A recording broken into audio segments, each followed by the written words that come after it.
মৰমৰ ছাত্ৰ-ছাত্ৰীসকল ক্লাছ 7ৰ গণিতৰ 1 নম্বৰ পাঠ অখণ্ড সংখ্যা 1.1 ৰ আমি এতিয়া 9 নম্বৰ প্ৰশ্নখিনি কৰিবলৈ লৈছো। ইয়াৰ আগৰ প্ৰশ্নখিনি মোৰ ভিডিঅ'টো দিয়া আছে, তোমালোকে চাই ল'ব পাৰিবা। প্ৰথম প্ৰশ্নটো কৈছে কি 9 নম্বৰ প্ৰশ্নটো কৈছে কি বাকচৰ ভিতৰৰ খালী ঠাইবোৰ পূৰ কৰা। ইয়াত দিয়া আছে -15 প্লাছ -4 সমান চিন দিয়া আছে। ইয়াত -4 এই খালী ঘৰত কি হ'ব সুধিছে। আমি যদি চাওঁ ইয়াত -4 আছে আৰু সমান চিন এইফালে -4ও আছে, কিন্তু -4 লগত ইয়াত কি আছে -15 টা আছে, যোগ হৈ আছে, কিন্তু এইফালে -15 টো নাই। আমি ইয়াত লিখি দিম -15 লিখি দিম।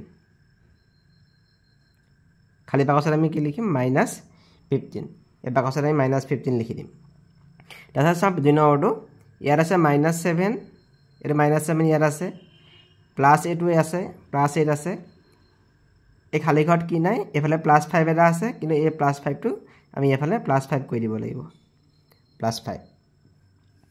তাৰপিছতে চাওঁ আমি -23 প্লাছ -23 লগত কিবা এটা সংখ্যা যোগ কৰিলে -23 হয়। আকৌ -23 লগত সেই সংখ্যাটো যোগ কৰিলে আকৌ -23 হয়। এটা আমি লিখিব লাগিব 0। -23 লগত আমি 0 যোগ কৰিলে কিবা -23 হ'ব। আকৌ -23 লগত আমি 0 যোগ কৰিলে -23 হ'ব।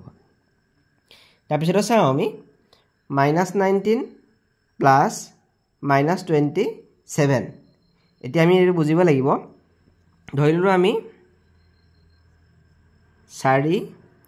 4 লগত কিবা এটা সংখ্যা যোগ কৰিলে আমাৰ হৈ গ'ল 9। এইটো মই উদাহৰণ হিচাপে দিছোঁ। এতিয়া আমি এইটো এই খালী ঘৰত কি যোগ হ'ব আমি কেনেকৈ গম পাম। এই 9টোৰ পৰা যোগফলটোৰ পৰা আমি এই 4টো বিয়োগ কৰিম।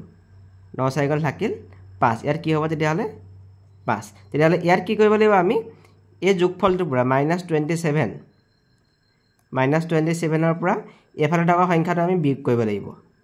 গতিকে এইটো বিয়োগ যদি কৰোঁ আমি এইফালে থকা সংখ্যাটো আছে -19 আছে। আমি যদি বিয়োগ কৰোঁ কিমান হ'ব -27 -7 হৈ গ'ল +19 হ'লে কিমান হ'ব। এতিয়া ইয়াত আছে মাইনাছ, ইয়াত আছে প্লাছ, -প্লাছে -27ৰ পৰা 19 গ'লে কিমান হ'ব 8। ইয়াত কি চিন হ'ব -8 হ'ব। গতিকে আমি ইয়াত কিমান লিখিব লাগিব -8। ইয়াত আমাৰ হৈ গ'ল -8 হৈ যাব। গতিকে ইয়াত আমি কি লিখিলোঁ -8। তাৰপিছতো চাওঁ আমি x + 12 = 0 হ'লে xৰ মানটো কিমান হ'ব। মানে x মানে কিবা এটা সংখ্যা, সেই সংখ্যাটোৰ লগত 12 যোগ কৰিলে 0 হয়। সংখ্যাটো কিমান হ'ব আমি কি কৰিম এতিয়া, এইটো আমি xৰ মানটো পাবলৈ হ'লে আমি এই 0টোৰ পৰা 12টো বিয়োগ কৰি দিব লাগিব। 0টোৰ পৰা 12 বিয়োগ কৰিলে কিমান হ'ব -12। তাৰমানে xৰ মানটো কিমান হ'ব -12। 10 নম্বৰ প্ৰশ্ন আমাক কৈছে এজন মানুহে এই স্থানৰ পৰা 14 কিলোমিটাৰ পূবে গ'ল, কিন্তু আন এজন মানুহে এই স্থানৰ পৰা 6 কিলোমিটাৰ পশ্চিমে গ'ল। এতিয়া তেওঁলোকৰ মাজৰ দূৰত্বৰ অন্তৰ কি হ'ব। আমি যদি চাওঁ 10 নম্বৰ প্ৰশ্নটো, প্ৰথমটো কৈছে কি আমাৰ 14 কিলোমিটাৰ পূবে গ'ল বুলি কৈছে। গতিকে আমি যদি চাওঁ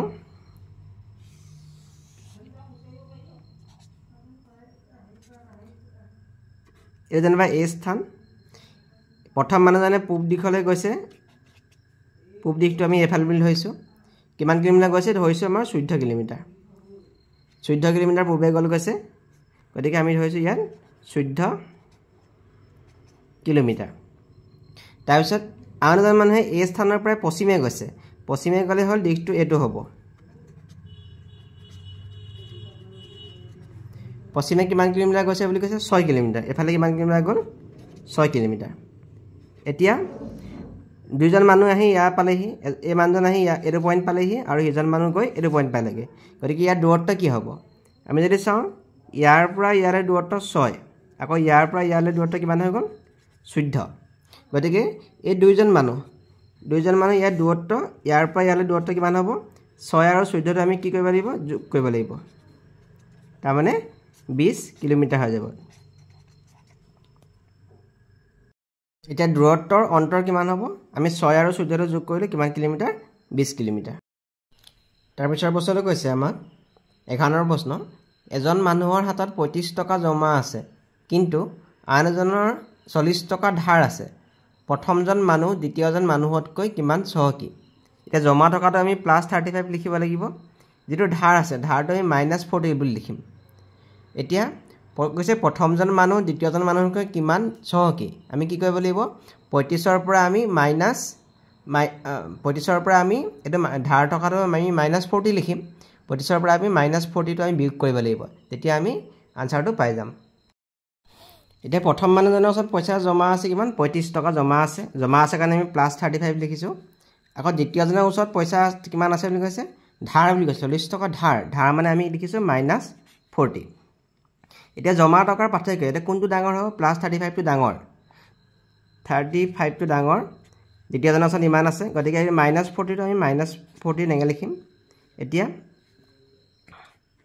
35 মাইনাছে প্লাস হৈ গ'ল 40 সমান 75 টকা গতিকে প্ৰথমজন মানুহ দ্বিতীয়জন মানুহতকৈ 75 টকা ধনী 75 টকা তেওঁ বেছিকৈ টকা আছে 12 নম্বৰ প্ৰশ্নটো কৈছে আমাক কোনো এটা মঙ্গলবাৰে পুৱা 5 বজাত গুৱাহাটীৰ তাপমাত্ৰা আছিল 25 ডিগ্ৰী সেন্টিগ্ৰেড কিন্তু বিয়লি 2 বজাত তাপমাত্ৰা 8 ডিগ্ৰী সেন্টিগ্ৰেড বাঢ়িল আৰু ৰাতি 10 বজাত 3 ডিগ্ৰী সেন্টিগ্ৰেড কমি তাপমাত্ৰা কমিল বুধবাৰে দুপৰীয়া 12 বজাৰ পিছত তাপমাত্ৰা পুনৰ 5 ডিগ্ৰী সেন্টিগ্ৰেড বাঢ়িল সেই সময়ত তাপমাত্ৰা কিমান হ'ল আমাক কৈছে 5 বজাত গুৱাহাটীৰ তাপমাত্ৰা আছিল 25 ডিগ্ৰী সেন্টিগ্ৰেড তাৰপিছত কৈছে কি 2 বজাত তাপমাত্ৰা বাঢ়িল 8 ডিগ্ৰী সেন্টিগ্ৰেড প্ৰথমতে আছিল 25 ডিগ্ৰী 8 ডিগ্ৰী বাঢ়িলে গতিকে 2 বজাত তাপমাত্ৰা হ'ব 25 ডিগ্ৰী লগত আমি 8 ডিগ্ৰী যোগ কৰিব লাগিব 33 ডিগ্ৰী সেন্টিগ্ৰেড হৈ যাব 2 বজাত তাৰপিছত ৰাতি কৈছে